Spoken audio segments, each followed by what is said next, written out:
President Donald Trump welcomed Saudi Arabia's Crown Prince Mohammed bin Salman to the White House on Tuesday in what is being described as both a diplomatic display and a high-stakes negotiation session. The visit marks a significant moment in U.S.-Saudi relations as it brings into focus both the strategic weight of Riyadh and the complexities of past controversies. The welcoming ceremony on the South Lawn featured full military honours, including a cannon salute and a formation fly past by US warplanes, gestures rarely extended for a visitor in the de facto role the Crown Prince holds. From the mounted guard to the trumpeters at the portico, the pomp underscored how central this visit has become to both capitals. Following the formal reception, the two leaders moved into working discussions that straddled diplomacy, defence and commerce. At the heart of the negotiations is a proposed US supply of F-35 fighter jets to Saudi Arabia, something that would represent a historic shift in American arms export policy.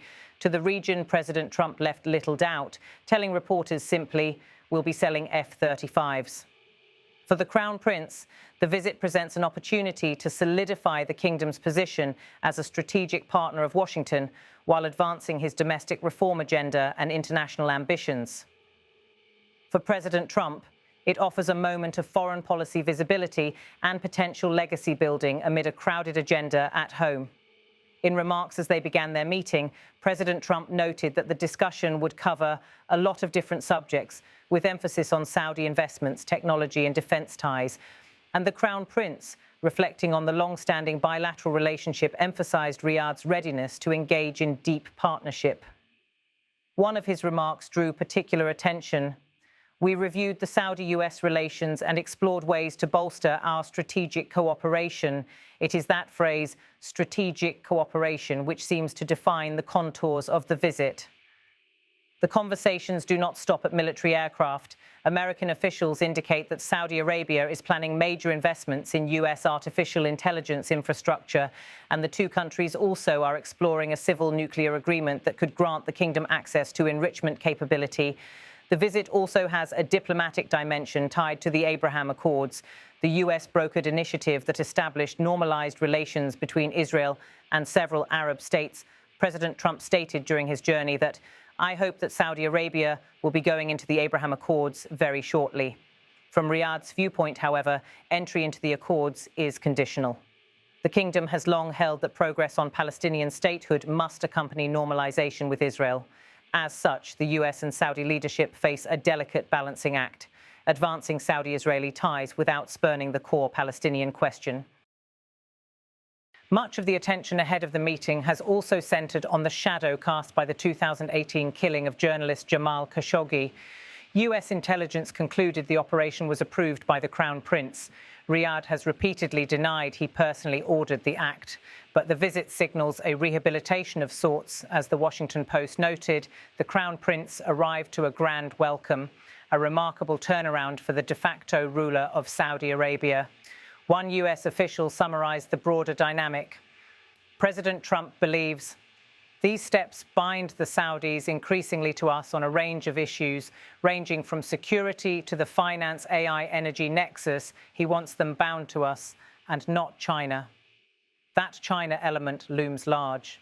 Saudi Arabia's recent engagement with Beijing and its defence and trade ties have sparked concern in Washington. The proposed F-35 sale to the kingdom, despite objections from US defence officials worried about technology leakage, signals a shift in US strategy to prioritise strategic alignment over risk mitigation. The context goes beyond aircraft. In May 2025, President Trump undertook a major tour of the Middle East, visiting Saudi Arabia among other Gulf states, where he and the Crown Prince signed or announced memoranda covering energy, AI and defence cooperation. The White House characterised that moment as a turning point in US-Saudi diplomacy. Tuesday's agenda is similarly loaded. The meeting schedule shows a formal arrival ceremony on the South Lawn, followed by a working lunch in the Cabinet Room, a bilateral meeting in the Oval Office and bilateral remarks in the East Room.